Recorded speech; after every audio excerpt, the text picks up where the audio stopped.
건설면허 양도양수로 취득하기. 오늘은 토목공사업 편입니다. 토목공사업 면허를 취득하는 방법은 신규 등록과 양도양수가 있습니다. 신규 등록은 등록 기준을 잘 충족해서 신청을 하면 문제없이 면허를 발급받을 수 있습니다. 그러나 양도양수로 취득하는 것은 등록 기준 외에도 검토할 사항이 많이 있으며 상당한 전문성을 요구합니다. 오늘은 토목공사업을 양도양수로 취득하는 방법과 주의할 점에 대해 자세히 안내하겠습니다. 1. 양수 목적에 맞는 시공능력 평가액과 최근 공사 실적 확인. 토목공사업을 양도양수로 취득하는 가장 큰 이유는 기존 업체의 높은 시공능력 평가액 또는 최근 실적을 이용하여 즉시 대규모 공사에 참여하는 것입니다. 따라서 양수하고자 하는 업체의 시공능력 평가액과 최근 실적은 양수 목적에 부합하는 가장 큰 요소입니다. 이들은 경영상태 등의 확인서와 최근 5년 실적 확인서를 통해 확인할 수 있습니다. 1. 시공능력 평가액의 확인. 시공능력 평가액은 민간공사 입찰의 가장 큰 요소로 작용합니다.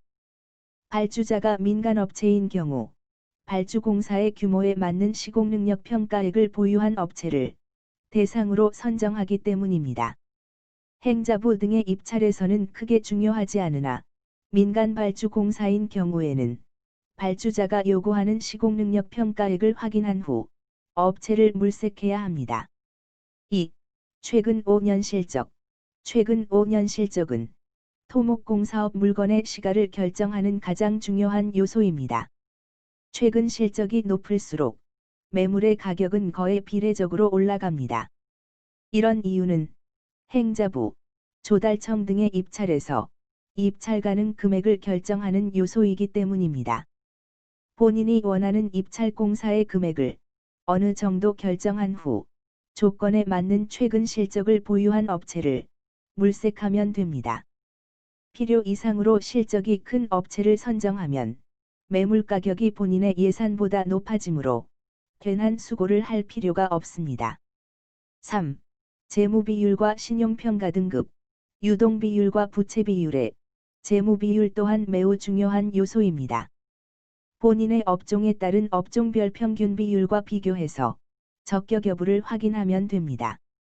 10억 미만의 공사에는 업종 평균 비율을 기준으로 검토하면 되고 10억 이상의 입찰에는 유동 비율은 업종 평균의 150%, 부채 비율은 업종 평균의 50%를 기준으로 확인하면 됩니다. 2. 토목공사업 등록 기준에 대한 검토. 토목공사업은 4개의 등록 요건이 있습니다.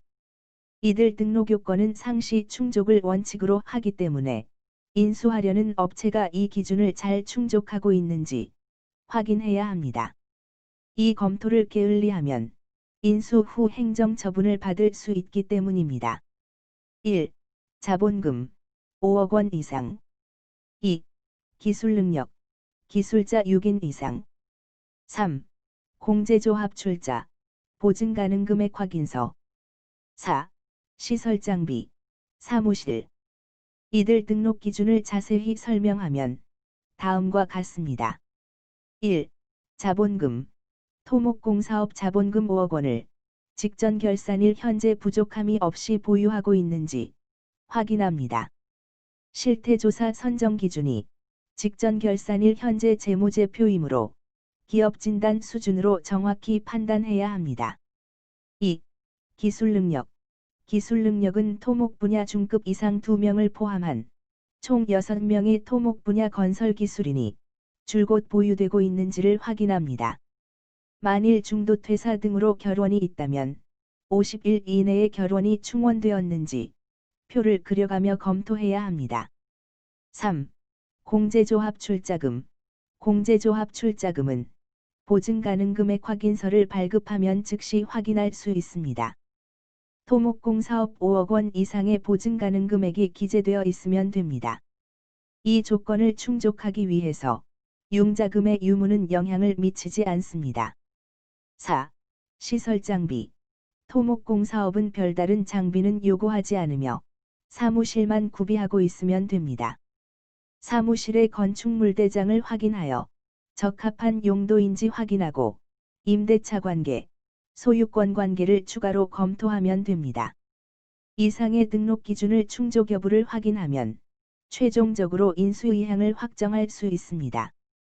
본인이 원하는 회사라고 생각이 되면 계약을 하고 다음 단계의 검토를 진행하게 됩니다. 3. 인수 대상 회사의 재무 상태 점검. 계약을 하고 계약금을 지불하면 인수 대상 회사의 각종 자료를 요청하여 정밀 검토를 하게 됩니다. 앞에서 설명한 내용도 다시 정밀 검토하고 그 외의 회사 재무 상태에 대한 검토도 하게 됩니다. 기존 회사의 채권 채무 관계를 명확히 하여 인수 후 권리 관계로 인한 다툼을 방지하기 위한 것입니다. 물론 이 검토 단계에서 치유할 수 없는 치명적인 문제가 발견된다면 계약을 해제하는 것도 검토하게 됩니다. 중요한 검토 요소를 몇 가지 소개합니다. 1. 국세 및 공과금의 체납 여부. 기존 토목공사업 회사가 체납되어 있는 국세, 지방세가 있는지 확인하며 내 대보험을 비롯한 각종의 공과금이 연체된 것이 있는지 확인합니다. 정확히 파악한 후 만일 체납이나 연체가 있다면 잔금의 범위에서 처리할 수 있는지도 확인합니다. 잔금 범위에서 처리 가능하다면 양도인과의 협의를 통해 잔금으로 납부하도록 합니다. 2. 미지급금, 외상매입금 등 미결제 계정 확인, 공사와 관련한 원재료, 외주비 등의 미지급금이나 노임 미결제 금액이 있는지 반드시 확인해야 합니다. 장부상의 결제 처리되었어도 추후 미지급금에 대한 변제 요구가 있을 수 있으니 철저한 검토가 필요합니다. 4. 부외부채에 대한 보증 확보. 이상의 검토를 철저히 하였어도 장부상에 드러나지 않은 부채가 있을 수 있으며 과거 미완성 거래가 잔금일 이후 발생할 수도 있습니다. 따라서 이러한 문제를 해결하기 위해 양도인과 보증인의 각서를 반드시 받아두어야 합니다. 4. 소유권과 경영권의 확보 및 행정 절차 이행. 1. 회사의 소유권 이전 및 경영권 인수. 권리관계에 대한 검토가 마무리되면 잔금을 치르고 회사의 소유권과 경영권을 양수인이 확보하게 됩니다. 회사의 소유권은 당초 주주들로부터 주식을 100% 인수하는 방식으로 진행되며 이는 주식 양수도 계약서에 날인하여 교환하는 것으로 처리됩니다. 따라서 양수인은 새로운 주주 구성을 어떻게 할 것인지 미리 구상해 두어야 합니다. 소유권이 확보됨과 동시에 회사의 경영권도 인수합니다. 기존의 임원을 전부 사임시키고 새로운 임원진을 구성하여 전원 취임시킵니다. 임원은 등기사항이므로 사임서와 취임서를 작성하여 등기 신청하면 됩니다. 이제 소유권과 경영권을 전부 확보하였으므로 양수인은 토목공사업 회사를 갖게 되었습니다. 기존 회사의 업력과 실적 등을 모두 활용할 수 있게 된 것입니다. 2.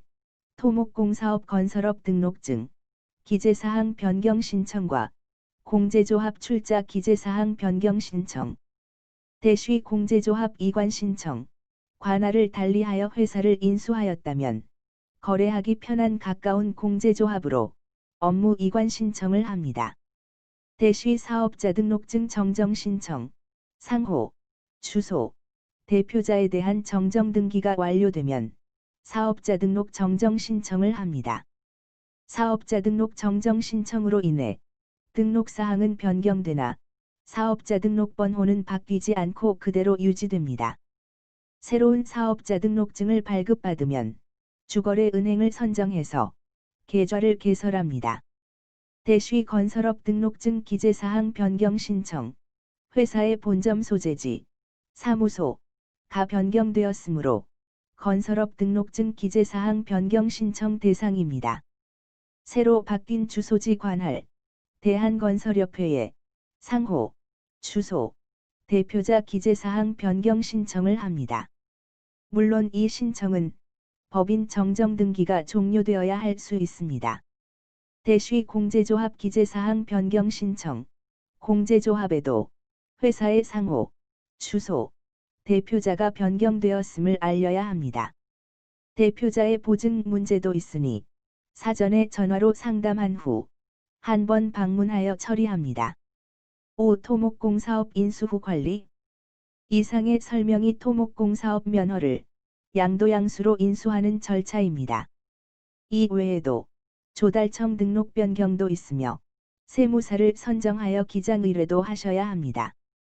인수하는 절차는 시작일 뿐, 이제부터가 여러분들이 원하는 목적을 달성하기 위한 출발입니다. 항상 첫 단추가 중요하듯이 토목공사업을 양도양수로 취득하는 단계의 중요성은 말할 것도 없이 큽니다. 위의 모든 절차를 직접 할 수는 없으니 전문 중개인에게 의뢰하게 되는 이유이기도 합니다. 전문 중개인을 선정하실 때는 각별히 신경 써서 선정하기 바랍니다. 단 한 번의 고민으로 위의 모든 고민을 대체할 수 있기 때문입니다. 토목공사업을 양도양수로 취득하려 하시는 사장님들, 코타와 함께 대박나세요.